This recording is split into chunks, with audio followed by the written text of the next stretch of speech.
El anime comienza con los estudiantes más populares de toda la escuela, llamados Suzune Ikami y Kazuki Ryusen, los cuales son pareja, o bueno, eso es lo que todos los estudiantes suelen murmurar, ya que siempre los ven pasar mucho tiempo juntos, y son los más hablados de toda la escuela. Pero rápidamente vemos a alguien contrario a ellos, ya que conocemos a un simple estudiante de esa misma escuela, llamado Usato Ken. Tanto él como su vida es muy poco emocionante, incluso sus problemas son comunes, tal como el de reparar el nido de unos pobres pájaros, pero en el fondo el joven estaba cansado de su vida aburrida y triste. Incluso se puso más triste cuando se encontró con que su paraguas fue robado. Era un día de lluvia intensa y había otro paraguas el cual lo podría salvar. Usato sabía que no podía robar algo de otro estudiante, por lo que simplemente decidió esperar a que la lluvia cesase, aunque al ver que realmente la lluvia no paraba, Usato comenzó a preocuparse de no llegar a casa. Pero en ese mismo instante vemos como Suzune aparece, cosa que sorprende a Usato, pero ella rápidamente se dio cuenta de que su compañero se olvidó de su paraguas, y aunque el joven insistió que iría de todas formas hacia su casa, rápidamente vemos como un amable Kazuki aparece para pedirle que no haga eso, ya que seguramente se va a enfermar. Pero todo esto impactó a Usato, ya que aunque ambos iban a la misma clase jamás habían hablado, y aún así este se sabía su nombre, e incluso mostró su gran bondad dándole un paraguas de repuesto, por lo que para Usato Kazuki era un amable compañero nuevo, el cual incluso le dijo que no se comporte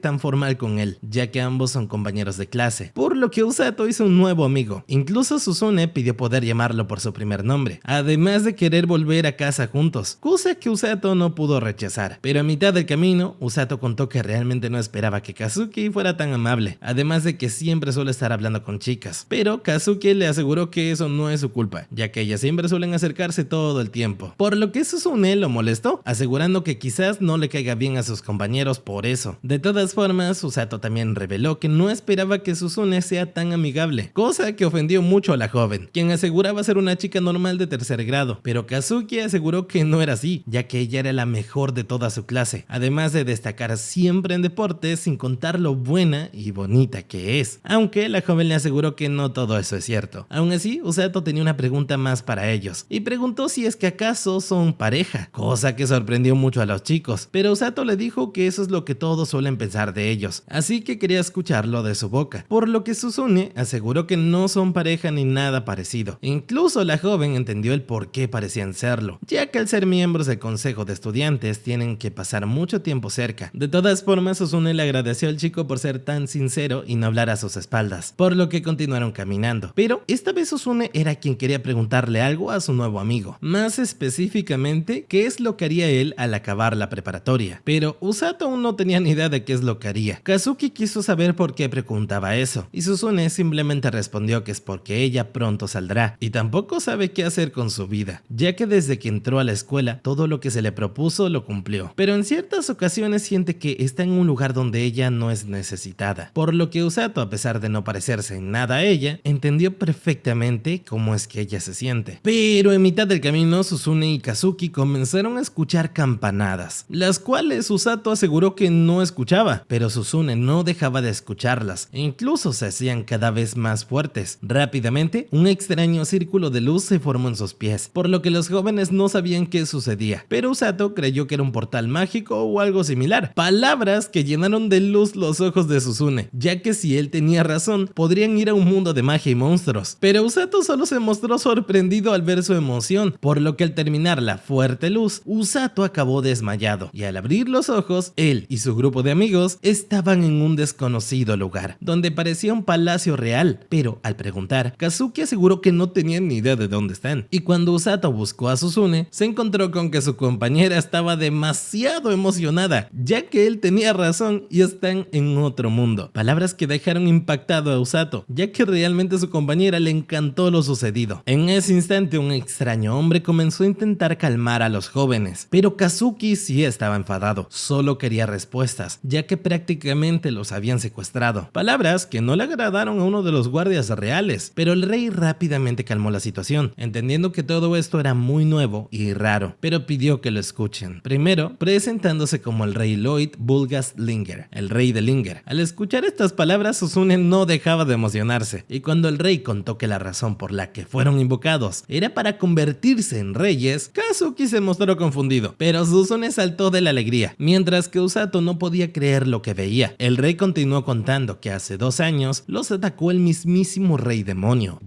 que al ser mencionado hizo estallar de emoción a la joven. Aún así, el rey contó que aunque lograron expulsar a dicho demonio, el señor oscuro de esas tierras estuvo reuniendo fuerzas para atacarlos, y en un acto desesperado utilizaron un ritual prohibido el cual invocaba a héroes de otro mundo, con la esperanza de tener una fuerza especial capaz de hacerle frente al señor oscuro. Aún así, todo esto siguió molestando a Kazuki, ya que ellos tienen o tenían una vida en su mundo, además de tener responsabilidades, por lo que no podían traerlos a otro mundo sin permiso previo, y exige que se los devuelva a su mundo, pero el rey aseguró que eso es imposible, ya que el hechizo solo funciona en un solo sentido, cosa que hizo enojar aún más a Kazuki, pero esto llevó a que toda la guardia real se ponga en guardia, ya sé, redundante, haciendo que Usato intente calmarlo, pero para su sorpresa, el mismísimo rey se acercó a ellos para arrodillarse y pedir perdón por el método utilizado, pero estaban desesperados y no tuvo otra alternativa, además de prometer que se asegurará de encontrar un hechizo que los lleve de vuelta a su mundo, por lo que él y su ejército les mostraron respeto pidiendo su ayuda, a lo que Suzune aprovechó para preguntar el por qué los llama héroes todo el tiempo, ya que nada le asegura que ellos sean tales héroes, por lo que el rey llamó a Welsi, quien es la maga real, y esta termina explicando que el círculo mágico que ella invocó trae a personas destacadas de otro mundo, y también esta preguntó si acaso escucharon las campanadas antes de ser transportados, ya que estas solo son escuchadas por los héroes de verdad, por lo que los jóvenes de inmediato observaron a Osato, y este rápidamente recordó que no escuchaban nada, por lo que terminó metiéndose en esa situación por un error. Por esa razón vemos que Welsi evaluará su tipo de magia, ya que aún existe la posibilidad de que Usato sea un héroe. Aún así, Kazuki quería saber qué haría si no es un héroe, a lo que para su sorpresa, Usato solo afirmó que seguro que encontraría algo divertido para hacer, además de señalar a Suzune, ya que se veía que tenía muchas ganas de saber su poder, el cual al comenzar a brillar la esfera mágica de Welsi, esta aseguró que está listo para el hechizo de magia, por lo que ahora podrían saber qué poder tenían. Suzune desprendió un gran brillo amarillo, lo que Welsi dijo que terminó por confirmar que ese color indica que Suzune tiene el talento de la magia del rayo y además una gran cantidad de maná. Tales palabras solo alegraron a la joven, pero Kazuki era el siguiente, y al poner su mano en la esfera, esta se puso blanca de inmediato, por lo que Welsi sabía que la afinidad de la luz era su don, cosa que alegró a Suzune, ya que seguro él podría lanzar rayos láser o tener una espada de luz, aunque Usato no pudo callarse y le dijo en la cara a su amiga que todo eso sonaba muy otaku, cosa que en un principio pareció enojar a la joven, pero rápidamente esta afirmó que le encanta que él sea tan sincero con sus ideas, aunque esto le dolió al joven, ya que la propia Suzune arruinaba la imagen perfecta que él tenía de ella. Mientras tanto, Welsi continuó felicitando a Kazuki, ya que la magia de luz es muy poco común de usar, además de estar relacionada con el bien, y que es de lo mejor contra demonios malignos. Pero bueno, llegó el momento de Usato, quien averiguaría si realmente tenía algún tipo de poder mágico, y sabría si realmente podría ser de utilidad para sus compañeros. Pero al poner la mano y ver un hermoso color esmeralda, tanto él como sus compañeros se aliviaron por su amigo, por lo que le preguntaron a Welsi qué representaba tal color, pero al verla tan alterada y sin saber qué hacer, la maga solo tomó la mano de Usato y salió corriendo lo más lejos posible hasta llegar con el rey Linger, donde reveló que los dos primeros jóvenes muestran mucho talento natural, pero el joven que ella les trajo les mostró un color verde, palabras que le desfiguraron la cara al mismísimo rey, por lo que la maga recordó que ese color representa a... y estaba a punto de decir lo que ese color representa, pero el rey rápidamente la calló y ordenó no hablar de eso en el castillo, y sin pensarlo ordenó que se lleven al joven lo más lejos posible a un lugar seguro. Pero toda esta situación hacía que Usato se pregunte si acaso es algo malo su magia o si alguien más tiene su mismo poder, por lo que el rey la reveló que sí hay, pero no desea verla ahora, aunque para su mala suerte la persona de la que estaba hablando fue directo hacia ellos, ya que tenía muchas ganas de saber cómo le fue a los héroes con el ritual de poderes. El rey intentó hacerse el tonto para no contestar, pero cuando la mujer vio a un desconocido hombre, supo que los héroes ya fueron invocados. El rey seguía intentando desviar el asunto, asegurando que trajeron al joven más común de todos por error hacia ellos, por lo que la extraña mujer decidió seguir el juego y preguntarle al joven su nombre, y al obtenerlo también se presentó como Rose, la capitana del equipo del rescate del reino. Pero a Usato no le parecía del equipo de de rescate, más bien del equipo que se encarga de romper huesos. Pero gracias a Wellesley, quien le contó a Rose que los héroes llegaron y están en su cuarto, terminó por deshacerse de ella con astucia, por lo que el rey también le pidió a Usato que esté tranquilo, ya que tendrá un cuarto personal y podrá comer todo lo que quiera. Todo esto era muy bueno para el joven, pero aún seguía con la duda de qué significaba que la bola de cristal le haya mostrado un color verde. Palabras que claramente llegaron a Rose, quien al escuchar algo tan increíble se quiso llevar al joven, pero el rey no dudó en ordenarle a Wellesley que salve a Usato de Rose, por lo que con un hechizo de burbuja intentaron salvarlo, pero Rose no se quedó de brazos cruzados y corrió hasta llegar con el joven y le pudo asestar un golpe que terminó por noquearlo, y a la merced de Rose, quien no dudó en llevárselo para entrenarlo como usuario de magia sanadora. Por esta razón, Wellesley fue con Suzune y Kazuki a contarles lo sucedido, y aunque sus compañeros se preguntaron qué pasaría con él, Wellesley aseguró que lo entrenarían con métodos poco ortodoxos. Esto debido a que Rose es del departamento de magia sanadora y la magia del joven es de las más raras de ese mundo. Mismas palabras fueron dichas por Rose cuando Usato llegó a la guarida de Rose, donde además les presentó a sus subordinados, los cuales le daban mucho miedo al joven, pero de todas formas se presentaron como Tonk, Mil, Alec, Gomul y Gart. Pero al ver que Usato estaba aterrado, Rose pidió que no asusten al nuevo, además de contar que esos son sus subordinados, los cuales no usan magia sanadora, y también contó que en su escuadrón hay solo 2 usuarios de magia sanadora, pero ese día no se encontraban cerca. Por esa razón, Rose se vería obligada a entrenar con mano dura al nuevo recluta, y aunque Usato de buena manera pidió que lo dejaran ir, terminó siendo ignorado. Aún así, esa misma noche se enfocó en descansar lo máximo posible, mientras que Rose pensaba sobre su nuevo recluta, el cual era de otro mundo, y además es un usuario de magia sanadora, por lo que no podía esperar a ver qué pasaría mañana. Mañana que se convirtió en presente para Usato, quien, sin mentirse, esperaba que el despertar de su sueño estuviera en su casa como todos los días, pero terminó despertando en otro mundo. En ese instante, Alec le dijo al joven que saliera, ya que tenía visitas, los cuales eran sus compañeros, quienes se alegraron al verlo bien y se disculparon por no poder llegar antes, pero Usato le aseguró que no tenían de qué preocuparse, hasta que recordó a aquella espeluznante mujer de pelo verdoso, por lo que también recordó que hoy tendría un entrenamiento totalmente infernal, así que no sabría su estado para el día siguiente. Aún así, Suzune le preguntó el por qué accedía a algo tan duro, ya que podría volver con ellos al reino si lo quisiera, pero Usato solo dijo que quizás sea lo mejor para todos ellos, ya que si se hacía más fuerte podría ayudarlos en el combate. Palabras que sorprendieron mucho a Kazuki, incluso Suzume lo felicitó, además de contar que ellos también comenzarían con los entrenamientos, por lo que deberían de esforzarse juntos. Aunque en ese momento vemos que el guardia de los jóvenes era incomodado por los caseros con fruta, pero Usato solo tenía ojos para los increíbles uniformes que tenían, ya que los hacían lucir realmente increíbles, aunque de parte de Kazuki vemos que este le da las gracias, ya que al verlo tan decidido, a él también le dio ganas de entrenar y esforzarse, por lo que cuando se fueron terminaron con mucha fruta regalada y la tranquilidad de que su amigo estaba bien, pero Usato seguía pensando si en realidad se esforzarían o la estaban pasando mal, aunque cuando volvió a ver a Suzume saludándolo, supo que por lo menos ella sí estaba encantada de toda esa situación. Rápidamente vemos que Rose aparece por la puerta, preguntando si acaso ya se fueron los héroes, a lo que con algo de miedo, el joven le dijo que sí y le agradeció por el tiempo que lo dejaron salir. Aún así, Rose le contó que no se tenía que comportar así, ya que no se encontraba en una cárcel y podría salir cada vez que lo desee, pero esa regla no será aplicada para cuando él esté entrenando. Además de esto, el joven recibió un diario en el cual debería escribir su progreso de entrenamiento, cosas como sus resultados y qué opina al respecto serían de gran utilidad, por lo que luego de desayunar el entrenamiento comenzó, pero para sorpresa del joven no era tan malo, ya que solo tenía que poner sus manos en su pecho, y aunque apenas sentía una calidez en el pecho, Rose le aseguró que eso es el maná de su cuerpo, por lo que ahora solo deberían extraer ese maná. Por esa razón, Rose le dio un gran libro para que aprendiese, y aunque Usato no estaba seguro del poder leerlo, apenas lo abrió pudo hacerlo. Por esa razón, Rose le explicó que todos los que son invocados a ese reino mediante un portal, a su vez vienen con un hechizo de traducción en su cerebro. Entonces Rose comenzó a señalar el reino de Linger, en el cual ellos mismos habitan, y muy cerca de ellos tienen al reino de los demonios, siendo esa cercanía la principal razón del por qué siempre son los primeros en ser atacados por demonios. De todas formas, la mujer quería que el chico termine todo el libro, ya que tiene mucha información útil útil de ese mundo. Al día 2, nuestro prota se la pasó corriendo todo el día. Incluso el día 3 lo hizo, pero con una extraña condición, ya que tenía que correr hasta que sus piernas no den más. Y cuando eso pasó, Rose apareció, preguntando el por qué se había detenido, a lo que el joven le aseguró que sus piernas ya no le responden. Esto hizo que se ganara un golpe de Rose en las piernas, cosa que normalmente vendría con mucho dolor, pero para su sorpresa no sentía ninguno. Incluso se había recuperado por completo. Esto debido a que la magia de Rose pudo sanar los músculos cansados, por lo que Rose le volvió a ordenar a Usato que corriera. El día 4 más de lo mismo, pero esta vez con los demás subordinados, los cuales eran mucho más rápidos que él. Incluso Rose lo molestaba a la distancia, pero esto no quedaría así, ya que Usato la mencionaba en su diario. Y aunque el quinto día hacía un calor infernal, Usato no se detuvo. El sexto día fue de lluvia. Rose notó que el joven bajó el ritmo, pero esto era solo para desconcentrarlo y que resbale en el barro. Pero para sorpresa del joven, el entrenamiento poco a poco estaba dando sus frutos, mostrándole una leve aura de su propia energía. Al séptimo día, Usato terminó por ganarse una patada, ya que no estaba corriendo lo que Rose esperaba y tendría que subir el nivel, por lo que Usato creyó que quizás Rose leyó lo que puso en su diario sobre ella, cosas como mujer sin corazón. Pero esto no debía ser posible, ya que Rose no debería saber leer kanjis. Aún así, terminó golpeado por Rose ese día. Incluso fue así muchas veces. Hasta el día 9 fue igual, pero esa vez pudo utilizar su magia para poder sanarse. Esto motivó mucho al joven para seguir entrenando. Incluso al día siguiente se dio cuenta de que era capaz de usar su luz sanadora a voluntad, por lo que el cansancio ya no lo afectaba por mucho que corriese. Pero otra parte de él no podía evitar sentirse preocupado, ya que no estaba seguro de si corriendo todos los días de su vida se haría más fuerte. Pero Usato sabía que no podía preguntarle eso a Rose, ya que seguramente lo molería a golpes si lo mencionaba. Incluso solo por verla, esta le ordenó correr 30 vueltas más que los demás. Al día 11 algo nuevo se agregó al entrenamiento, donde las lagartijas serían la novedad. Pero mientras este las hacía, Rose le reveló el por qué lo hace entrenar tanto el físico, ya que es la mejor manera para poder huir del enemigo en el campo de batalla, algo que Usato no pudo entender. Pero Rose le reveló que si él es quien se salva y huye del enemigo, tiene la posibilidad de curar a todo un ejército él solo, por lo que sobrevivir siempre será su prioridad. Y aunque debió seguir haciendo lagartijas, Usato se percató de que ese día no lo molestaron ni una vez, por lo que para el día 11 ya tenía su rutina de correr todo el día y también hacer flexiones en la tarde. Pasó otro día y esta vez no sería tan fácil como el anterior, ya que Rose le dio peso extra al joven para entrenar, pero para cuando llegó al mediodía por su almuerzo, vemos que por alguna razón este no estaba, pero en realidad lo que pasó es que Tonk se lo había comido. Pero eso no fue lo peor, ya que cuando este comenzó a molestar a Usato con que estaría bien que entrene a aguantar el hambre, el joven estalló en ira y fue directo al combate, al punto en que terminó persiguiendo a Tonk para vengarse. Pero a mitad de la carrera, Usato se preguntaba si acaso lo hicieron a propósito para entrenar. Una semana más tarde de esos entrenamientos, el día 21 para ser precisos, vemos cómo Susune y Kazuki se dirigen para visitar a Usato, pero al verlo luego de tanto tiempo, no podían creer lo que sus ojos observaban, ya que Rose estaba sobre una roca y Usato era quien los estaba usando de peso para flexiones. Incluso cuando Rose lo molestaba por bajar el ritmo, Usato le aseguró que eso no era nada, ya que incluso podría con el doble de peso. Era puro pedo, pero Rose se lo tomó en serio, así que puso sus palabras a prueba, poniendo otra gran y pesada piedra en su espalda, la cual Usato con su propia fuerza y magia logró levantar. Esta actitud definitivamente era la que Rose buscaba en él, pero sus amigos al verlo todavía no creían que ese se trataba de Usato, aunque Suzume solo le prestó atención a los resultados del entrenamiento. Aún así, esto enojó mucho a uno de los guardias reales, llamado Siglis, ya que Rose estaba arruinando a un joven con prometedor futuro, pero Rose simplemente pidió que le quite las manos de encima, ya que ella tiene sus propios métodos de enseñanza. Además que Rose lo entrena para que él sea su mano derecha, por lo que de no soportar su entrenamiento, podría terminar mal herido en combate. Pero al escucharlo de mano derecha, Usato se sorprendió, aunque Rose seguía asegurando que Usato era el indicado, además de que le encantaba que el joven odie tanto perder, sin contar que no sabe cuándo rendirse, por lo que él era el candidato ideal. Aunque Usato, para cuando se dio cuenta de que metió la pata demostrando de lo que era capaz, ya era demasiado tarde. Mientras tanto, Siglis hablaría con Rose en privado. Los héroes se fueron a ponerse al día con su amigo, por lo que debajo de un árbol, estos Rose le contaron que ese guardia era el comandante de todo el reino, quien era el encargado de entrenarlos en esgrima. Aún así, Usato sentía más interés por la joven que ellos trajeron, la cual se presentó formalmente como Celia Bulgast-Linger, pero ese apellido se parecía mucho al del rey, por lo que Usato sabía que estaba en presencia de una princesa, por lo que de inmediato mostró sus respetos, aunque Celia aseguró que no hacía falta hacerlo, ya que le haría más feliz que la traten igual que el resto, además de tener un gran pastel para todos, el cual estaba más que delicioso. Pero Kazuki quiso preguntarle cosas, como si acaso entrenaba así a diario, pero Usato le aseguró que no suele entrenar tan ligero como hoy, pero este tenía más ganas de saber cómo era el entrenamiento de sus amigos, los cuales contaron que aunque entrenan mucho y muy duro, Siglis y Wilsey prioran mucho su salud, algo de lo cual Usato realmente carecía, pero cuando fue por otra rebanada, sus músculos llamaron la atención, por lo que Suzune le pidió que le mostrara los resultados del entrenamiento, los cuales no solo lucían muy fuertes, sino que su compañera no pudo evitar preguntar si podía tocar un poquito. Pero todo esto hizo que Kazuki preguntara si todo eso no le parecía muy duro, a lo que Usato respondió que lo es, y aunque al inicio quería huir, poco a poco comenzó a comprender a Rose y a todos los demás en la casa, por lo que la vida en ese lugar no era tan mala como él creía, además de que por fin estaba viendo resultados claros en su entrenamiento, a lo que Suzune comenzó a preguntar cuándo sería el día en el que él vaya a su rescate, pero Usato sabía que eso nunca sería necesario, ya que ella no era ninguna chica normal, incluso la princesa confirmó esas palabras, pero en ese mismo momento apareció Tonk, quien según él fue muy amable de traerle el almuerzo, pero nuestro rencoroso Usato no se había olvidado lo que sucedió hace unos días, cambiando completamente de cara y asegurando que nadie le dio el derecho de traerle el almuerzo. Esto solo hizo que Tonk también lo insultara, ya que el pasado era pasado, pero Usato aseguró que jamás perdonaría a quien se meta con su almuerzo, yendo directo al combate, donde la pelea fue vista por sus amigos. Igualmente, Kazuki le aseguró a la princesa que no se preocupara por ellos, ya que al parecer esta nueva vida ahora es parte de su amigo. Incluso Suzume se impresionó de que Usato se haya adaptado más rápido que ellos. De todas formas, Kazuki quería volver al castillo, y aunque Suzune sabía que su amigo no escuchó las campanadas, ella en el fondo sabía que no fue casualidad que los tres hayan sido enviados a ese mundo. Al llegar la noche, Usato pudo disfrutar de un tranquilo baño, y aunque disfrutó que sus amigos fueran a verlo, poco a poco sentía más miedo por parte de Suzune, aunque en parte no podía negar que se hizo más fuerte. Esto obviamente por todo su entrenamiento, pero también recordó las palabras de Rose, las cuales fueron que para salvar a la gente debería correr en el campo de batalla. Al día siguiente, Rose ordenó a Usato que la siguiera, por lo que fueron al límite del castillo, donde un caballero llamado Thomas no dudó en abrirles la puerta. Esto porque Rose llevaría a Usato hasta un bosque llamado la Oscuridad de Linger, el cual tenía ese nombre ya que está repleto de demonios. Pero la nueva misión de Rose para Usato sería que no volviera hasta cazar a un gran grizzly, pero Usato había leído sobre ellos. Un gran grizzly es básicamente un blue grizzly que llegó a vivir 100 años, y aunque Usato quería negarse a hacer esa misión, Rose terminó lanzándolo por el aire, a su suerte, sobre el bosque de los demonios. Y aunque el joven pensó que ese sería su último día en la tierra y que en los archivos su maestra sería su verdugo, el joven recordó algo de su entrenamiento, usando luz sanadora en todo su cuerpo. Así, al caer a pesar del daño, pudo mantener su vida a salvo. Pero ahora que él había caído al bosque de Linger, no tenía más opción que cumplir con la orden de su maestra, y aunque la misión en el fondo asustaba mucho a Usato, se llenó de esperanzas para poder derrotar al gran grizzly, ya que solo era un oso de 2 metros de alto, algo que no debía asustar tanto. Palabras que pronto se confirmarían, ya que un oso apareció para enfrentar al joven, quien solo pudo correr del terror que le daba al enfrentarlo. En momentos como estos era donde el entrenamiento de su maestra lo salvaría, o tal vez no, ya que el oso le pisaba los talones a Usato. Pero recordando aún mejor su entrenamiento con Rose, sabía que ella daba más miedo que un simple oso. Por esa razón el joven se dignó a luchar un 1 contra 1, pero al aparecer 2 blue grizzlies de la nada, el miedo se volvió a apoderar de Usato, quien sin más remedio saltó sobre un gran arroyo de catarata, donde los osos, al temer no sobrevivir por el salto, terminaron dejando al joven en paz. Y aunque a Usato no le había pasado nada por saltar de esas alturas, al atardecer tuvo que secar toda su ropa, además de revisar que su maestra solo le dio algunas raciones de emergencia, un cuchillo y una cantimplora, por lo que sin fuego la noche sería complicada, pero aún así no podría echarse para atrás, por lo que luego de una rápida comida, marcó el día 1 como completo, a lo que a primera hora de la mañana del día 2, Usato Usato salió a explorar toda la zona mientras marcaba árboles para no perderse, además de querer buscar dónde vivía el Gran Grizzly. Por esa razón buscó todo el día hasta encontrar unos zarpazos de oso, los cuales seguramente estarían cerca. Y aunque un ruido puso en guardia al muchacho, en realidad solo terminó siendo un pobre conejo, el cual se encontraba herido en una de sus patas. Y sin pensarlo dos veces, Usato decidió usar su magia curativa en él, logrando salvar al indefenso conejito. Pero no había tiempo que perder, por lo que la investigación continuaba, aunque esta vez con el conejo negro de hace poco, quien Usato intentó perder de vista mientras se alejaba. Pero el joven, al ver que sería perseguido si no hacía nada, obligó al conejo que lo dejara de seguir, ya que él estaba en búsqueda del Gran Grizzly. Palabras que por alguna razón el conejo pudo entender, ya que este comenzó a guiar a Usato hacia una dirección en específico, terminando en la guarida del Gran Grizzly. Pero entre más el joven investigaba, más pensaba que quizás los tres osos sean una familia. Pero de todas formas, su nuevo amigo conejo terminó siendo de mucha utilidad ese día. Ya más tarde, el joven estaba dudando de tomar agua sin hervirla antes, pero sin más opción simplemente la bebió, y viendo que su amigo conejo no se quería separar de él, simplemente se limitó a seguir vigilando tanto al Gran Grizzly como a los Blue Grizzlies, solo para que más tarde el dolor de estómago por el agua del arroyo se hiciera presente. Y aunque el joven tenía magia de luz sanadora a su disposición, ni de esa manera se lograba recuperar, esto debido a que quizás terminó envenenado por aguas salvajes. Pero por lo menos el lindo conejo de siempre apareció para hacerle compañía, y más tarde lo llevó a un lugar peculiar con agua cristalina, donde por intuición Usato supo que su conejo era realmente inteligente, y una vez decidió probar el agua de ese lugar, se dio cuenta de lo deliciosa que estaba, por lo que le agradeció a su amigo conejo, pero este parecía estar muy asustado. Por esa razón, ambos escalaron un gran árbol, y aunque a Usato le parecía raro que su conejo amigo esté asustado, ya que incluso el Gran Grizzly no lo asustaba para nada, se limitó a observar hasta que vio una gran serpiente, pero muy grande, algo que rápidamente lo hizo entrar en completo pánico, ya que en los libros que Rose le dio no aparecía ninguna serpiente gigante, pero algo era seguro, ese animal era el más fuerte de todos en aquel lugar, y aunque al irse este continuó vigilando a los osos que eran su objetivo, Usato no pudo dormir tranquilo, ya que solo pensaba en esa gran serpiente. Y aunque los osos poco a poco le parecían cada vez más tiernos, el joven sabía que no tendría más opción si quería regresar a casa con Rose, por lo que le prometió que al día siguiente se encargaría de ellos y volvería, día que llegó en un segundo para nosotros. Y aunque llovía muchísimo y su amigo conejo no quería que vaya al combate, Usato sabía que tenía un deber, pero aún así decidió esperar hasta que deje de llover para tranquilizar a su pequeño amiguito, por lo que una vez con el cielo despejado, Usato se dirigió a su próximo gran objetivo. Pero para su sorpresa, cuando él llegó hacia el lugar de los tres osos, ellos habían sido totalmente masacrados, algo que sería un problema, ya que Rose no lo perdonaría si se enteraba de que le robaron su presa. Y no solo era su problema, ya que lo más seguro es que la gran serpiente de hace poco haya sido la responsable. Y al ver bien a todos los osos, se dio cuenta de que ellos no fueron masacrados para ser alimento, sino más bien por la diversión de la serpiente. Y aunque todo parecía perdido, el oso más pequeño de la familia había logrado sobrevivir. Usato es una persona muy competitiva, y el joven sentía que había perdido contra Rose, y le molestó todavía más haber perdido a su presa, pero lo que le llenó de furia en ese momento fue ver lo que estaba viendo. Por esa razón, Usato prometió vengar a la familia del pequeño oso. Mientras tanto, en el cuartel de Rose, vemos que sus amigos fueron a visitarlos, pero Tonk les dijo que su amigo estaba en una prueba de Rose en el bosque de la oscuridad. Pero para sus amigos, 10 días sin noticias de Usato era mucho. Pese a esto, los sirvientes simplemente se hicieron los perdidos y no cuestionaron a su jefa, por lo que sin más respuestas, Susune y Kazuki volvieron al castillo. Pero aunque Kazuki no podía quedarse tranquilo por no saber sobre su amigo, Susune lo calmó lo más posible, ya que seguramente volvería sano y salvo, así que no tenía de qué preocuparse. Aunque en esos mismos momentos, Usato se preparaba para su legendario combate, donde al momento de alistarse le pidió a su conejo amigo un último favor, ya que necesitaba que lo guíe hasta la serpiente. Le dijo al conejito que podía huir cuando llegaran, pero para cuando le hicieron, el pequeño oso bebé se les había adelantado, esto porque quería vengar a sus padres. Además de que mientras más veía a la serpiente, Usato más sentía un gran miedo por su cuerpo, a lo que concentrándose recordó que nadie da más miedo que Rose. Por esa razón no dudó en saltar al combate, donde en un instante casi fue comido por la gran serpiente, ya que es extremadamente veloz. De todas formas, Usato ganó al poder destrozar uno de sus ojos, y a pesar de que ésta se defendió y lanzó lejos al chico, su magia curadora no dejaría de apoyarlo, sin contar que al estar sin un ojo la serpiente serpiente sería más débil por ese flanco, el cual el joven decidió aprovechar para ganar, pero sin darse cuenta, la serpiente pudo leerlo, al punto en el que logró clavar sus colmillos en su cuerpo, pero con su magia curativa y con la suerte de que su cuchillo estaba en la mano, Usato logró liberarse de las fauces de la serpiente, pero no del veneno de esta, ya que pronto comenzaría a ver borroso por el veneno. De todas formas, el joven no se dio vencido utilizando su destello sanador en todo su cuerpo, ya que recordando lo sucedido hace unos días con su dolor de estómago, donde al estar envenenado por dentro, utilizó su curación desde dentro hacia afuera. Hizo lo mismo durante el combate y así lo continuó sin problemas. Incluso el pequeño Blue Grizzly ayudó al joven con su venganza, ayuda que Usato no desaprovechó, ya que llegó hasta la cabeza de la serpiente para golpear directo a su cerebro con su fuerte puño, el cual Rose entrenó sin piedad por semanas, dejando a Usato con el camino libre para volver a dañar el ojo de la serpiente, pero esta vez lo más profundo posible, por lo que con la serpiente derrotada, la victoria era del joven, quien al tener al bebé de los Grizzlies, se disculpó con él por no poder sanar sus heridas, ya que en ese instante estaba utilizando todo su maná para sanarse internamente, pero como si de una pesadilla se tratara, la gran serpiente volvió a ponerse de pie en el combate. El joven ya no podía moverse y el pequeño oso intentaba salvarlo. La situación era desesperante, la serpiente no se iba a detener, mientras que el prota simplemente se lamentaba por dejar a sus amigos solos en ese mundo, aunque en realidad para él todo fue culpa de su horrible maestra Rose, así que sus últimas palabras fueron insultos hacia su maestra, quien en esa fracción de segundo apareció para aplastar la cabeza de la serpiente y salvar a su alumno del peligro, donde Usato, al ver a su diosa salvadora, no dudó en arrodillarse como es debido y agradecerle, pero de todas formas no sabía qué hacía ella en ese lugar, a lo que Rose respondió que su conejo le informó lo que sucedía y vino. Usato no entendía nada de lo que estaba pasando, a lo que se nos revela que ese conejito se llama Kukuro y en realidad es la mascota de Rose, que estaba en ese lugar para cuidarlo en secreto. Y aunque Usato afirmaba que es imposible ya que lo encontró herido, Rose aseguró que Kukuro solo lo hizo para ganar su confianza y solo vino para intervenir lo mínimo posible. Pero la realidad es que ni ella se esperaba que la gran serpiente esté en aquellos lugares, a lo que Usato le preguntó el por qué existía esa cosa tan grande, pero Rose afirmó que fue creada por el ejército del Señor Oscuro y que en la última batalla la usaron en la guerra, pero al no ser vencida en combate, lo más seguro es que usará el bosque como refugio. De todas formas, Rose contó que tal serpiente es tan fuerte que ni una unidad completa de élite puede con ella, cosa que volvió a enojar a Usato, ya que él es simplemente un novato y lo hizo pelear contra ese monstruo. Pero Rose volvió a insistir en que su objetivo era el Gran Grizzly, nada más, aunque al final toda la situación se volvió muy interesante. Por ello dejó que siguiera enfrentándose la serpiente para ver qué sucedía. Y aunque esto enojó a Usato y a su nuevo osito, el joven sabía que el pequeño oso se quedó sin familia y ahora estaba solo, por lo que Usato lo comenzó a acariciar para poder calmarlo. Sin darse cuenta, parece que el oso le tomó cariño a Usato, algo que le agradó bastante a Rose, ya que afirmó que el joven era igual que ella. Por esa razón, le ordenó al oso bebé que también lo siguiera y que cuidara al torpe que lo está acariciando. Y aunque Usato no estaba seguro de la decisión del oso, este parecía estar feliz con ello, por lo que era hora de volver a casa. Y la fuerza de Rose cada vez parecía más monstruosa, y esta vez aprovechó para pedirle a su alumno que repitiera esos insultos que mencionó hace muy poco, ya que pronto esas palabras eran completamente vengadas. Pero en ese mismo atardecer, Rose le comentó a su alumno que estaba capacitado para estar a su lado en el campo de batalla, ya que tiene lo que se necesita. Él soporta el dolor, tiene fuerza física y, más importante, una mente fuerte, algo que incluso sus dos estudiantes, que también usan magia sanadora, no fueron capaces de desarrollar en su entrenamiento con ella, por lo que Rose le pidió que se prepare para lo que viene, el cual es el ataque del ejército de los demonios, donde vemos que el Señor Oscuro habla con la comandante de su tercer ejército, llamada Amelia Bergret, y esta le aseguraba a su amo que tienen todas sus tropas listas para el combate contra el reino de Linger, y pronto comenzarán a avanzar al combate. Volviendo con Rose y Usato, esta le advirtió que tanto ella como él irían directo al combate, y aunque el joven Usato creyó que todo el equipo lo haría, Rose le dejó en claro que solo ellos dos tendrían ese rol en el combate, ya que el resto de su equipo tiene otras habilidades y roles que cumplir. Aunque en el fondo el joven no dejaba de preguntarse si él realmente estaba listo para ir directo a una guerra. En el reino demoníaco, luego de que Emilia hablase con el rey demonio, un extraño comenzó a molestarla, ya que lucía cansada de hablar tanto con el rey demonio. Pero Emilia solo lo llamó entrometido querido y el extraño sujeto se presentó como Hiruluk, quien cumple el rol de doctor para el reino demoníaco, aunque Emilia siguió su camino, ya que no suele tolerarlo por mucho tiempo. Pero como Hiruluk no dejó de insistir sobre mostrarles su nuevo y más reciente monstruo, ambos se fueron a ver un huevo de serpiente gigante, el cual el Doc no dudó en enorgullecerse, llamándolo prototipo demoníaco Valjinak. Pero Amelia recordaba que ese nombre era el mismo de la última serpiente que perdieron durante la Gran Guerra, pero el Doc aclaró que no perdieron, ya que más bien terminó huyendo de un enemigo poderoso llamado Siglis, luego de que este la hiriese de gravedad. Y aunque esto fue algo malo para ellos, Hiruluk juró por su vida que esta nueva serpiente jamás huiría de un enemigo, aunque para los ojos de Amelia realmente esperaba que sus palabras sean ciertas, ya que el reino de Linger tiene muchos monstruos fuertes, incluso más que el héroe que espantó a su serpiente. Pero el Doc sabía que Amelia se refería a los secuestradores, los cuales son un grupo de personas que se quedan durante toda la guerra pero no luchan, ya que se limitan a llevarse a los heridos lo más rápido posible sin ser vistos. Y el Doc sabía que realmente lo hacían para llevarlos a una extraña mujer, aunque Amelia sabía que la extraña mujer era una sanadora poderosa. En otras palabras, estaban hablando de Rose, quien se encargaba de limitar las bajas en sus escuadrones, además de ser una guerrera de primera en el campo de batalla. Pero Amelia solo podía sentir odio hacia ella, ya que sabía que irían por su querido rey demonio. Pero el Doc le dio ánimos, ya que sabía que ahora ella sería quien dirigiera el ejército demoníaco. Y la joven demonio incluso dijo llevar al Caballero Negro, el cual es un mago inmortal. Corrijo, un mago inmortal de la oscuridad. Pero, volviendo al rey de Linger, vemos como Usato extrañó despertar tranquilo en su hogar, pero esta vez tenía a un nuevo amigo a quien cuidar y alimentar, por lo que le trajo a su pequeño oso bebé algo de fruta para compartir. Y aunque el pequeño no tenía las mismas intenciones, Usato no parecía nada enojado. Aunque cuando apareció Kukuru, Usato se mostró muy enojado con el traidor que jugó con su corazón en el bosque. Y aunque el conejito puso ojitos lindos para comer algo con ellos, el joven sabía que no debía de ceder tan fácilmente. Pero como Kukuru no dejó de insistir, Usato se vio obligado a darle una manzana, mientras llamaba a su ojo bebé Blueberry. Pero cuando Rose apareció, solo preguntó por qué eligió un nombre tan extraño, y lo mismo me pregunto por qué es difícil de pronunciarlo, a lo que Usato le respondió que Blue por azul y Gris por grizzly. Y aunque a Rose le daba igual, vino para informarle a su alumno que terminó su reporte hacia el reino, y su majestad les dio permiso para que sea propiedad del equipo, a lo que Rose, con una imponente mirada, le advirtió a Blueberry que debería ganarse el pan de cada día con ellos. Y aunque Usato no entendió en ese momento a Rose, más tarde vemos como Rose le ordenó a Blueberry subirse a Usato, ya que su maestra quería practicar una simulación en el campo de batalla, por lo que el joven debía de imaginar que el oso es alguien a rescatar. Y una vez comenzado el entrenamiento, Usato sabía que si administraba bien su maná, no sería tan difícil correr, pero con Rose gritándole al joven para que se apure y con algunas trampas en el camino, como Tonky Mill cerrándole el paso, esto no sería fácil. Y aunque Usato les advirtió que no estaba para jugar con ellos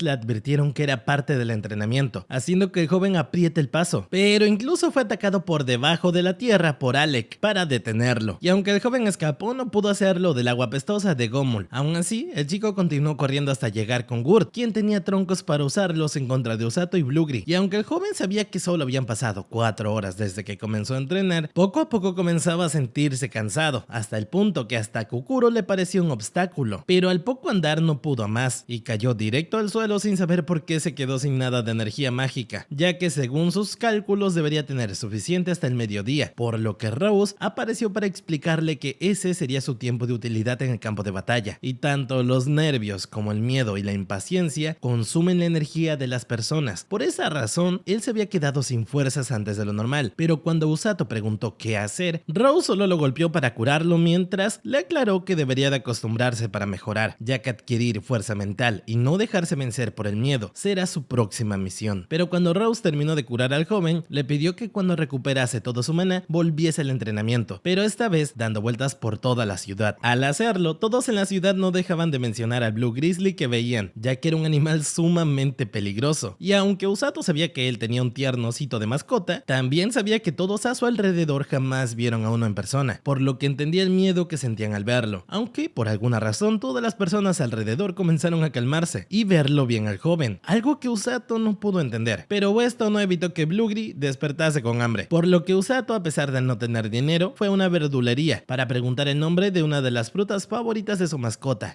a lo que la señora los llamó Pefles, y aprovechando la amabilidad de la señora, Usato también le preguntó si él llevaba un monstruo por la mitad de la ciudad, ¿por qué razón nadie comenzó a preocuparse o comenzar a gritar? A lo que la señora afirmó que es porque él era miembro del escuadrón de rescate de Rose, algo que lo sabían por la ropa que usaba. Además que los miembros de Rose, cuando suelen correr por la ciudad, dan mucho miedo, por lo que ya todos estaban más que acostumbrados. A lo que Usato, pensándolo bien, se imaginó a todos sus compañeros corriendo por la ciudad, por lo que entendió que si la gente se acostumbró a ellos, él no debería de generar ningún problema. Y aunque Usato le agradeció a la señora por la información y se despidió prometiendo más fruta, la amable señora le regaló una manzana, y pues prácticamente se hicieron amigos. Y mientras Usato seguía corriendo, una joven llamada Amako preguntó si acaso ese joven era miembro del equipo de Rose, y se limitó a ver al joven corriendo desde lejos. Pero aprovechando que el castillo donde Kazuki y Suzune residían estaba muy cerca, Usato quiso pasar un rato hacia el castillo para saludar a sus amigos, y con la aprobación de Blueberry fueron directo al castillo. Pero en ese momento un sujeto rubia comenzó a perseguirlos, pero como Usato hablaba con su mascota sobre el que quizás no lo dejen pasar con él, no podía escuchar al extraño hombre, pero luego de que este callase a Usato, pudo ver a un herido, y como buen miembro del equipo de rescate fue directo a sanar sus heridas. El extraño solo se disculpó por las molestias, pero es que quería conocer al nuevo miembro de su equipo, aunque Usato no podía entender a lo que se refería, por lo que el extraño se comenzó a presentar como Orga Fleur, quien era miembro del equipo de rescate de Rose, y aunque él sabía que había un novato en sus filas, jamás imaginó que fuese uno de los invocados por el rey, y más uno que pueda seguir el ritmo a la capitana Rose, por lo que se alegró de tenerlo cerca, ya que tanto él como su hermana en el pasado no pudieron seguir con el entrenamiento de Rose. Y aunque Usato se sorprendió que tuviese una hermana y también está en el equipo de sanadores, Orga le explicó que ella es 5 años menor que él y ambos tienen una clínica en la ciudad, por lo que se encargan de sanar a todos los aldeanos cerca. Pero al escuchar esto, Usato se preguntó por qué había dejado que él lo sanara cuando él es un doctor, aunque al parecer Orga es muy malo autocurándose, por lo que no tenía más opción, por lo que Usato creyó que existen muchos tipos de sanadores. Pero cuando preguntó el por qué no están en la cabaña de Rose, Orga explicó que ellos sí son parte del equipo de rescate y que cuando trabajaban con Rose suelen tener un rol de curar en batalla. Esto le recordó al joven la charla con Rose hace poco tiempo, donde ella mencionó lo de los roles y que ambos irían a combatir. Por esa razón, Usato le preguntó a Orga qué realmente él suele hacer en el campo de batalla, a lo que este respondió que suele trabajar con Tonk en la retaguardia curando con su hermana. Pero cuando Usato reveló que se sentía indeciso ya que Rose le pidió ir al frente con él, Orga le reveló que los caballeros y héroes siempre suelen ir al frente, pero suelen ser los que más heridos terminan. Esto hizo que recordara a sus amigos, pero Orga también contó que normalmente al ser un héroe y terminar herido en combate, solo pueden esperar a morir rápido. El equipo de Rose hace realmente la diferencia en el combate, por lo que si su capitana le pidió ir al frente de la batalla con él, solo puede ser porque confía mucho en Usato. Orga se despidió del joven no sin antes pedirle que no odia a Rose. De todas formas, Usato afirmó que no la odiaba, pero que sí tenía sus opiniones personales sobre ella, y partió directo al castillo. Aunque en ese momento, la hermana de Usato apareció para regañarlo por no estar en el hospital. Una vez en el castillo, Usato pudo pasar fácilmente el castillo, esto debido a que todos confiaban en Rose y su equipo. En ese momento, Suzune estaba entrenando para el combate, pero como vio a su amigo a la distancia, ambos fueron a charlar sobre su vida, donde Usato les contó cosas muy interesantes. Pero Suzune no parecía escucharlo nada, y solo quería acariciar a Blueberry, pero Blueberry no parecía querer ser tocado por ella, a lo que Usato le dio otro intento a su amiga, pero como Blueberry le mordió su mano, Usato creyó que ella no era de confianza, aunque en ese momento incluso él terminó mordido. De todas formas, Suzune le contó lo mucho que estaba entrenando, incluso sus manos sufrieron por tanto entrenamiento, pero el caballero Usato no dudó en curar la mano de su amiga, y aunque el joven preguntó por Kazuki, Suzune contó que él había ido junto con Siglis a enfrentar monstruos para ganar experiencia, donde unos lobos serían sus primeros combatientes en el bosque, por lo que Usato solo podía esperar que su amigo se encuentre bien. Y aunque Suzune mencionó que dentro de poco ella también iría a ganar experiencia, Usato no pareció mostrarse preocupado por ella, así que Suzume comenzó a molestarlo por eso. Pero cuando llegó la hora de irse, Suzune le recordaba la primera vez que se conocieron, donde él era muy tímido con ella, pero que él ahora no sea así, no le desagradaba nada a la joven. Volviendo con el entrenamiento de Usato, se alegró de que esta vez haya durado más tiempo corriendo con Blueberry, por lo que al anochecer lo llevó para que descansara, para luego hablar con Rose sobre lo sucedido con la serpiente, ya que en aquel momento él no duró mucho contra ella, y en el fondo, la serpiente había sido el factor por el cual él no quería saber nada de una guerra, ya que le aterrorizaba la idea de combatir. Incluso en ese momento aseguró que no podía luchar, algo que Rose sabía, tampoco matar a alguien, algo que Rose también sabía. todavía. Pero hablando sobre salvar sus amigos o cualquier persona que necesite ayuda, es algo que él definitivamente hará. Y esto también es algo que le agradó a Rose, quien le dio su apoyo para salvar a todos los que hagan falta, ya que ese es el trabajo de su escuadrón. Palabras que iluminaron los ojos de Usato. Pero a la siguiente mañana, Rose con un gran bolso despertó al joven, ya que el rey ordenó que él iría junto con la heroína Suzune a entrenar al bosque, por lo que Usato será el compañero de entrenamiento de Suzune ese día. Aún así, Usato no podía evitar preguntarse el por qué lo eligieron a él para acompañar a Suzune, ya que incluso Kazuki por cercanía y experiencia sería la mejor opción. En ese entonces, Rose le explica que él no deja de ser uno de los 3 héroes, y el reino intentó múltiples veces tratar de llevarlo junto a sus amigos, pero como Rose nunca se los permitió, terminaron haciendo una petición especial hecha por el mismísimo rey, donde él debería de acompañar a más jóvenes al bosque, donde por 3 días será el sanador del grupo de entrenamiento. Y una vez llegó con Suzune en el castillo, esta no pudo evitar ponerse feliz al ver que Usato trajo consigo a Blueberry con ellos, ya que seguramente les será muy útil en su misión, pero Usato en realidad dijo que lo había traído consigo ya que no tiene con quién dejarlo. De todas formas, Suzune dijo que tenían compañía, presentando a Thomas, un caballero, y a Corin, la maga, y aunque parecían llevarse bien, Usato le preguntó a Thomas si acaso no se habían visto antes, a lo que el caballero le recordó que él es el guardián de la puerta del reino, y fue quien lo dejó pasar para hacer su misión en el bosque de los demonios. En ese momento, Rose les dejó en claro las habilidades de su sanador, ya que el poder de sanación de Usato está limitado, y no es todopoderoso, pudiendo curar el cansancio y pequeñas heridas. Por este motivo no deberían de dejarse confiar por tenerlo de curador. Y una vez aclarado esto, Rose les deseó suerte a Suzune, mientras que Usato no le dijo nada, algo que no le gustó mucho al joven. Pero si esto era un problema, Rose se acercó para arreglarlo, aunque al final terminó yéndose sin decir nada, dejando a Suzune con la seguridad de que Rose era una mujer muy fuerte. En mitad del castillo, Kazuki entrenaba con su espada, mientras que la princesa Celia estaba muy enojada, ya que ella no podía verlo bien porque estaba de espaldas, por lo que se acercó para preguntarle si acaso está bien que entrene tanto, ya que apenas ayer volvió de un gran entrenamiento del bosque, dejando a Kazuki sin más remedio que mostrarle la fuerza que tenía a pesar de todo. Pero Celia, al notar que estaba tan cerca del héroe, solo le deseó suerte mientras huía de la situación. Volviendo con el prota, Suzume le contaba a Usato que Kazuki volvió muy cansado del entrenamiento en el bosque, pero también muy feliz, ya que había aprendido mucho, y más luego de vencer tantos monstruos cerca del caballo legendario Siglis. Pero esta última frase dejó pensando a Usato si acaso deberían de enfrentar más osos salvajes. Incluso no sabía si su nuevo amigo extrañaba a su antigua familia. Pero Suzune estaba más preocupada por la hora en la cual Bruggy despierta de su siesta, ya que si faltaba mucho, él no se daría cuenta de lo mucho que podría acariciarlo. Aunque Usato no permitió que esta degenerada toque a su pequeña mascota, luchando hasta que Suzune le preguntó que qué estaba haciendo. Pero Usato sabía que era él quien debía preguntar eso, aunque debido a todo ese ruido, Blueberry terminó despertando y caminando como podía con los jóvenes. Pero al notar que el osito aún seguía cansado, Suzune aprovechó la oportunidad de pedirle a Blueberry que se suba para ser cargado, y aunque Usato intentó detenerla, ya era demasiado tarde para Suzune, quien no pudo con el gran peso de Blueberry, dejando a la pobre chica desmayada. Pero gracias a la magia sanadora de Usato, Suzune volvió a la vida sin problemas. Entonces vemos como Corin detecta múltiples enemigos cerca y la hora del combate se acerca, pero para su sorpresa no se trataba ni de monstruos o animales salvajes, ya que habían sido emboscados por una banda de bandidos ladrones, los cuales Usato no podía creer que se estén haciendo los malos con él, ya que sus compañeros de cuarto dan 1000 veces más miedo que ellos. Y aunque Suzune debía de estar aterrada, vemos que la felicidad llegó a sus ojos, ya que tendría que vencer a bandidos, los cuales al simple hecho de ver al pequeño oso bebé de Blueberry comenzaron a temer de ellos, pero el líder de los bandidos no retrocedía por un simple oso bebé, aunque Suzune tampoco se dejaría vencer, lanzándoles un rayo que frió a uno de los bandidos, habilidad que incluso Thomas y Corin no podían creer, ya que el rayo es muy difícil de controlar, aunque Usato quería ver qué más podía usar su amiga, por lo que al siguiente ataque pidió que sea un rayo en área, algo que Suzune pudo lograr sin muchos problemas, aunque cuando Usato pidió una rueda humana eléctrica, Suzune le pidió que deje de pedir tonterías, aunque Corin les advirtió que otra amenaza se acercaba hacia ellos, la cual era una manada de jabalíes de otoño, la cual su velocidad era tal que casi tomó por sorpresa a Usato, y aunque Blueberry logró salvarlo del ataque, los rayos de Suzune no fueron suficientes para detener a todos, haciendo que Usato intente proteger a su amiga, aunque por la fuerza del jabalí, ambos terminaron cayendo de la colina, donde Usato sabía que ya había sobrevivido antes, y solo tenía que curar y no soltar a Suzune, por lo que al caer del arroyo ambos terminaron sanos y salvos, debido a la curación de Usato, quien recordó que lo mismo le pasó cuando tuvo que salvarse de los osos, pero eso también le recordó que los arroyos tienen tienen un acantilado, por lo que deberían de prepararse para la gran caída, donde sin poder ver nada, Usato terminó siendo despertado y rescatado gracias a su amiga, quien le juró que no lo dejaría solo pase lo que pase. Aunque en realidad Usato ya se había curado y no necesitaba ser salvado, pero la vergüenza de Suzune ya había llegado a ella, así que lanzó lejos a Usato, ya que ella creía que él estaba desmayado. Pero el joven reveló que solo tomaba algo de tiempo para recuperar energías, y viendo la herida de su amiga que tenía en su mejilla, Usato no tardó en curarla, mientras que ella le pedía disculpas por las molestias. Aún así, Usato estaba más preocupado por cómo volver con sus compañeros, ya que habían sido lanzados muy lejos de ellos, pero para tranquilizar a su amiga, Usato le contó que su maestra ya lo había enviado a un bosque, donde había monstruos tan fuertes que harían llorar a los jabalíes de otoño, por lo que la cuenta de recursos comenzó, y para su total mala suerte no tenían nada de comida. Pero Suzune, al escuchar que ese bosque era tan peligroso, solo quiso salir de allí lo más rápido posible, sin contar que pronto oscurecerá y seguramente lloverá también, dejando a los chicos sin más opción que acampar esa noche para sobrevivir. Pero Usato contó que él dormía en las ramas de los árboles cuando vino por primera vez, por lo que si a Suzune no le importaba podrían acampar allí, pero la joven contó que no sabía escalar árboles, esto porque en su anterior vida jamás tuvo tiempo para hacerlo. Esto le recordó a Usato que ella venía de una familia de ricos y quizás nunca pudo hacer nada como la gente normal. Por esa razón cambió de opinión y propuso que acamparan en una cueva cercana, además de pedirle a Suzune que se cambiara de ropa, ya que la suya está empapada. Pero cuando Suzune estaba por cambiarse, preguntó si acaso él la espiaría, pero Usato no sabía qué quería decir, dejando a Suzune muy avergonzada. Más tarde, Usato se escondía detrás de un árbol, mientras Suzune usaba su electricidad en el agua, logrando conseguir bastante comida y dejando a Usato muy impresionado, incluso pidiendo que haga los honores de encender el fuego de la vida, de manera que pudieron secar sus ropas y cocinar todos los pescados al mismo tiempo. Aunque notando que Suzune estaba incómoda por su ropa, el joven se disculpó por hacer la situación tan extraña para ella, pero Suzune solo observaba sus músculos, los cuales se habían hecho aún más fuertes que la última vez que los vio. Pero en ese momento, unos extraños monos comenzaron a salir de la nada debido al olor de la comida. Sin embargo, Usato le contó a su compañera que se trataban de monos venenosos que leyó en un libro, y aunque es la primera vez que los ve en persona, sabe que no son agresivos y simplemente no deben tocarlos. Pero para cuando Usato vio a Suzune, esto ya era demasiado tarde, y aunque Usato preguntó si sabía que eran venenosos porque los tocó, Suzune aseguró que ese es el precio de tocar algo tierno, donde de inmediato terminó desmayada y con Usato usando todo su poder. De misma manera, en el castillo Akazuki se le informaba por medio de un pájaro mensajero que sus amigos habían sido extraviados, y aunque el rey afirmó que pretendía mantenerlo en secreto, no creía que su hija diría tales detalles. Mínimamente Kazuki quería saber si enviaron a un grupo de exploradores a buscar a sus amigos, pero el rey afirmó que mañana a primera hora lo haría debido a la tormenta, aunque esta respuesta no fue del agrado de Kazuki, quien iría a buscarlos él mismo, aunque Rose apareció en ese momento para confirmar que las noticias sobre sus amigos son totalmente verdaderas, pero no había de qué temer, ya que Usato era su subordinado y no será fácil que él muera. Volviendo con los jóvenes perdidos, estos terminaron de disfrutar su cena en el bosque, pero notando que Suzune estaba cansada, el joven le pidió que se durmiera para descansar, ya que él haría guardia en la noche. Pero luego de muchas insistencias, Suzune terminó como vigilante en la noche, y antes de que se durmiera, Suzune quería preguntarle algo a Usato sobre el cómo se sentía sobre el hecho de que lo hayan secuestrado a otro mundo, o si acaso extrañaba su antigua vida. Pero el joven chico aseguró que es verdad que desea volver a casa, pero también tiene razones para no hacerlo. Aunque cuando Usato devolvió la pregunta, Suzune aseguró que no quería volver nunca más, dejando a Usato con quizás la respuesta del por qué ella no quiere volver a su antigua vida, ya que este mundo es más genial que el anterior, algo que Suzune no puede negar, asegurando que en el anterior mundo no había absolutamente nada para ella. Incluso su familia, amigos o todo lo que ella era en ese mundo, todo sería lanzado a la basura con tal de poder quedarse con su nueva vida, ya que toda su vida Suzune esperó la oportunidad de poder ser libre, ya que su antigua vida no era más que una cárcel sin más opciones. Todo eso no le pareció una locura a Usato, dejándole con la duda a Suzune del por qué no la llamaba loca. Por ende, el joven le explicó que él también se sentía como ella, siempre esperando que algo finalmente cambiara para bien en su vida, por lo que al final del día ambos no eran tan diferentes después de todo. Incluso la primera vez que ambos llegaron a este mundo se sintió muy feliz, al punto en que entrenó lo más duro posible, ya que quería ayudarlos y no ser una carga para ellos. Pero ahora su nueva misión era protegerlos a ellos y al reino entero de los monstruos enemigos, siendo parte del equipo de rescate de su maestra. Suzune tenía los mismos planes, pero como heroína de todo el reino. En consecuencia, ambos prometieron salvar salvar al reino de todo mal. De igual forma, Suzune se preguntó desde cuándo él era tan hablador, pero Usato aprovechó para revelar que él siempre lo fue, solo que en el anterior mundo él creía que ella era una chica presumida y que lo ignoraría, dejando muy avergonzada a su amiga, quien le aseguró que prefiere estar cerca de él a ser admirada desde la distancia. Palabras que pusieron rojo a Usato, y con mucho cansancio también, así que durmió en menos de un segundo, mientras que a Suzune no podría haberla hecho más feliz tener esa conversación. Al siguiente día comenzaron a caminar de vuelta a casa, pero un peligroso monstruo parecía haberlos encontrado, pero en realidad se trataba de Blueberry, quien logró encontrar su rastro. Incluso Thomas había tenido problemas siguiendo a Blueberry, por lo que con la magia sanadora de Usato comenzó a explicar que cuando ellos fueron lanzados al río, el pequeño oso bebé comenzó a seguir su rastro hasta terminar por encontrarlos. Pero Blueberry no solo encontró su rastro, sino también el mismo de su antiguo hogar. Por eso Usato reveló lo que le sucedió a los padres de Blueberry en el pasado, donde para su sorpresa Blueberry no se mostraba triste. Entonces Suzune entendió que no lo estaba, ya que tenía con quien seguir un nuevo camino. Inclusive Suzune tenía con quien hacerlo de ahora en adelante. Por lo que al volver nuevamente al castillo, el rey Linger se alegró de que sus dos héroes se encontraran sanos y salvos, ya que fue su culpa el que terminaran en tal peligrosa situación. Pero Usato no quería escuchar eso, ya que últimamente le estuvieron pasando muchas cosas similares y eso no era nada. Algo que impresionó al rey y a Usato, ya que él sabía que no debía decir nada que comprometiera a su maestra, por lo que Usato intentó arreglar la situación mencionando que él se refería a su antigua vida, ya que vivía en un lugar donde los problemas eran muy frecuentes. De todas formas, el rey quiso saber cómo le estaba yendo a Usato con el escuadrón de rescate de Rose, una pregunta muy complicada para el joven, quien terminó afirmando que no podía estar leyendo mejor, algo que realmente tranquilizó al rey. Pero cuando Rose le sonrió al joven, este comenzó a asustarse, ya que no sabía si había dicho algo mal. Aún así, el rey quería reorganizar el entrenamiento de Suzune para otro día, por lo que ella le agradeció al rey, mientras que el mensajero del rey les ordenó salir de la sala, ya que el rey quería hablar con Rose y Siglis en privado, algo que Usato no sabía el por qué, por lo que mientras caminaba con su amiga, ella notó lo distraído que estaba, pero el chico solo dijo estar preparándose porque el rey quería hablar con ellos, sin contar que el mensajero del rey parecía algo más serio de lo normal. Pero de la nada vemos como Kazuki, al escuchar que sus dos amigos llegaron, fue corriendo hacia ellos, ya que dijo haber estado muy preocupado por ellos dos. Incluso la princesa Cecilia mencionó que Kazuki estuvo corriendo por todo el castillo, queriendo ver cómo podría superar la lluvia y llegar a rescatarlos, algo que le pareció muy temerario a Suzune, aunque a Usato le pareció mucho más temerario los monos que su amiga tocó. Pero Kazuki no entendía qué quiso decir, y antes de que Usato mencione las tonterías de Suzune, esta tipa le tapó la boca a la fuerza, aunque un poco más tarde Usato no podía creer lo que pasó con Kazuki, ya que dijo que no lo dejaron escapar del reino para ayudarlos, ya que el capitán Siglis mencionó que no habría de qué temer. Después de todo, él había sido entrenado por Rose, pero a Usato no le agradó del todo, ya que eso significaba que Siglis sabía que él estaba teniendo un infierno de entrenamiento. De todas formas, Kazuki aseguró que tuvo mucho miedo, pero seguramente si él llegó con vida fue gracias a su entrenamiento. De cualquier forma, Usato, al ver mejor a su amigo, no podía creer lo puro que él era, ya que nadie diría esas palabras del monstruo que tiene como maestra, por lo que Usato solo le dio el consejo de nunca acercarse a Rose, ya que con uno solo de ellos en la desgracia misma era más que suficiente. Pero Suzume rápidamente malentendió que Usato dijo estar en desgracia por su culpa. Más tarde los jóvenes se despidieron, ya querían a descansar, mientras que Cecilia mencionaba lo realmente cercanos que Usato y Suzune se veían, pero Kazuki no pudo decir que no a esa afirmación. Cecilia también mencionó que él también parecía verse muy feliz cuando se junta con esos dos, pero Kazuki aseguró que es porque eran dos buenos amigos que lo acompañan en un mundo nuevo. Pero estas palabras deprimieron un poco a la princesa, quien tomó valor para preguntarle si acaso ella podría convertirse en su amiga también, antes de llamarla de igual forma que el resto, siendo solo Cecilia sin el princesa de antemano, cosa que el joven aceptó sin problemas, haciendo muy feliz a la princesa. A su vez, el rey continuaba hablando sobre lo sucedido con los héroes, contando que atraparon al grupo criminal que atacó a Usato y a Suzune, y el mensajero del rey Sergio continuó la explicación, donde afirmó que los bandidos atacaron en grupo. Por alguna extraña razón, se acercaron sin encontrarse con ningún monstruo en la zona, pero apenas los bandidos atacaron al grupo, un montón de jabalíes de otoño comenzaron a atacar a la vez sin razón alguna, algo que no es normal según el rey, ya que ese tipo de animal ni siquiera vive allí, por lo que la única razón para que un grupo de animales huya de su hábitat natural es que otro lo ataque. Rápidamente Siglis entendió que se referían al ejército del rey demonio, por lo que el rey pidió que comiencen los preparativos para la guerra. De todas formas, Siglis Tris le recordó a su majestad que la última vez que se enfrentaron a ellos ganaron, por lo que esta vez seguramente vengan con todo a su alcance para ganar. Con esto en mente, el rey le dio la orden a Silis de informarle a todas las tropas de movilizarse al combate, mientras que a Rose le dieron una misión un poco más difícil, la cual era que ella se acerque a ver qué tan lejos del reino se encontraba el ejército del rey demonio, por lo que el rey se disculpó por tal misión, pero Rose le aseguró que no sería un problema para ella y se retiró, aunque el rey aún quería pedirle una última cosa, la cual era que considere volver a su puesto como comandante de batallón para el combate, pero Rose se negó de inmediato, ya que ella aún tenía mucha más culpa de la que el rey sabía, aunque este le recordó que ella fue la primera sanadora en llegar a comandante de batallón de la historia, por lo que no debería de tener tales pensamientos, aunque Rose afirmó que se odiaba por lo sucedido, por lo que el rey sabía que aún Rose no había superado el pasado, pero Rose claramente sabía que no podía superarlo ni perdonarse, ya que todos los subordinados que cayeron en el combate fue su culpa. Incluso luego de usar toda su magia para intentar sanarlos y no poder hacerlo, es tan horrible con su herida en el ojo derecho, pues le recuerda a cada momento pasado. De todas formas, el rey le aseguró que ella no tenía por qué cargar con esas vidas. Aún así, Rose continuó asegurando que la única razón por la que ellos cayeron en combate fue por su debilidad, siendo entonces cuando ella se dio cuenta de que da igual qué tan talentoso, confiable o experimentado seas, si caes en batalla, se acabó todo para siempre, por lo que su cicatriz es su eterno recuerdo de la falla, siendo también la razón de la que ella crea un escuadrón de rescate, los cuales no se concentran en luchar, pero sí en salvar vidas, algo que el rey le agradeció de corazón, ya que su escuadrón salvó a miles de personas durante la última guerra, entre ellos y los demonios, pero según él, esto debería ser suficiente para que su carga no sea tan dura, aunque Rose no contó su segundo objetivo al crear su escuadrón, el cual era encontrar al subordinado perfecto que jamás muera, aunque de inmediato el rey le aseguró que eso es algo imposible. De todas formas, ese era el objetivo de Rose, ya que ella sabía que mezclando determinación y magia sanadora hacia los límites, terminaría creando a un ser que nunca se doblegaría ante ningún oponente, y finalmente después de mucho tiempo, terminó encontrándolo, siendo Usato, alguien con instintos de supervivencia, adaptabilidad y con las ganas de vivir como nadie, sin contar ese fuerte sentimiento de odiar perder, siendo únicamente lo peor de él, alguien que fácilmente se influencia de los que tiene cerca, pero todo esto es la prueba suprema del por qué él jamás se alejó de ella y continuó fortaleciéndose, además de que para Rose, él era un recuerdo vivo de los mocosos que una vez llevó hacia la guerra. Al anochecer, Usato recibió un paquete misterioso, en donde se le informaba al joven que el día siguiente no tendría más entrenamientos, pero a cambio debería de enviar una carta sellada hacia una dirección específica. Pero cuando el joven preguntó por Rose, Alec reveló que no sabe dónde se había metido y que solo le dijo que no la esperen para cenar. Esa misma noche, lejos del reino, debajo de una fuerte lluvia, vemos cómo los demonios trabajaban sin cesar para terminar el puente hacia sus enemigos, aunque algunos, como el Caballero Oscuro, molestaban a Emilia por ser demasiado creída dándoles órdenes, pero ella no se dejaría hablar de esa forma por alguien de menor rango. Pero el Caballero Oscuro le afirmó que en el segundo batallón todos eran prácticamente iguales, por lo que al final este terminó disculpándose y yéndose, para que enseguida Hirluk apareciera a molestarla, pero rápidamente uno de los subordinados de Emilia le informó que había alguien al final del puente, por lo que no podrían terminarlo a tiempo. De todas formas, la capitana Emilia, al enterarse de que se trataba de una sola persona, pidió calma, pero rápidamente un árbol fue lanzado desde la distancia para romper parte del puente, algo que era imposible según Emilia, hasta que recordó para quién sí no sería imposible, y aunque Rose sabía que su misión se suponía que solo se haría de reconocimiento, no pudo evitar destrozar un puente en construcción en medio de la gran lluvia, ya que eso le daría mínimo un par de días de ventaja contra los demonios. Al día siguiente, Usato veía hacia dónde tenía que ir, ya que su mapa no le ayudaba mucho, y menos al escuchar a la gente sorprenderse por ser parte del escuadrón de rescate, y solo estar caminando por la calle, ya que al parecer era más increíble que esté caminando normal que haciendo algo raro. Cuando finalmente llegó a la enfermería, se encontró con una peculiar chica, quien al ver su atuendo sabía que era parte del escuadrón de rescate, pero no recordaba bien su nombre, por lo que Usato se lo recordó, y la joven también se presentó, siendo Ururu Flower su nombre, por lo que al escuchar su nombre completo, el joven supo que se trataba de la hermana de Olga, quien le ofreció al joven ver qué hacía su hermano en la clínica, quien en esos instantes se encontraba usando magia sanadora para curar a un pequeño niño enfermo, magia que Usato notó ser muy distinta a la suya, tanto en apariencia como fuerza, la cual no tardó en salvar al pequeño enfermo y a su madre. En ese instante, Orga vio a Usato, por lo que pudo darle su carta de misión, mientras que Ururu le agradecía a Usato por superar las pruebas de Rose, ya que en el pasado no pudo lograrlas. Incluso contó que ahora Rose se veía un poco más animada, pero en el fondo Usato sabía que era porque ahora tenía un nuevo saco de boxeo. En ese instante, un aldeano vino corriendo a pedir ayuda de los doctores, ya que sucedió un accidente donde sus compañeros trataban de arreglar un techo, cayeron al suelo y lastimaron a otra persona por accidente, a lo que Orga le pidió a Usato algo de su ayuda por la grave situación, y al llegar al lugar vemos que las personas realmente estaban muy graves, por lo que los doctores y Usato comenzaron a curarlos, pero poco a poco Usato comenzaba a tener dudas de si lo estaba haciendo bien, cosa que Orga notó y le pidió que se relaje, ya que el dónde o cómo cura a un paciente no es importante, sino el hacerlo por su bien y el de su familia. Palabras que el joven agradeció escuchar y terminaron de ayudar a Usato para hacer un increíble trabajo, cosa que ambos hermanos no dudaron en afirmárselo, además de pedirle que de vez en cuando pase por la clínica, ya que sería de mucha ayuda para su consultorio. Pero apenas este se fue, Orga le reveló a su hermana lo que decía la carta que Rose le entregó, en donde pronto tendrían una guerra en contra de los demonios, y todo el reino debía de prepararse, incluso ellos, y todo el escuadrón de Rose deberán ayudar para que nadie más caiga como la última vez. Volviendo con Usato, aprovechó que estaba cerca de la misma anciana que vendía frutas, ya que le quería llevar unas manzanas a Blueberry como regalo, pero mientras probaba las manzanas, una pequeña se le acercó al joven, quien solo le dijo que él era el único capaz de ver aquello, y por eso él es quien podrá cambiar todo el futuro, algo que el joven no entendió en lo absoluto, hasta ver el ojo de Amako, quien le mostró un futuro distópico con el reino y sus caballeros en ruina, mientras que los demonios acababan tanto con sus fuerzas como con sus amigos. Todo esto dejó muy impactado al joven, pero Amako le aseguró que ahora que él vio el futuro, tenía el deber de que nada de lo que vio suceda realmente,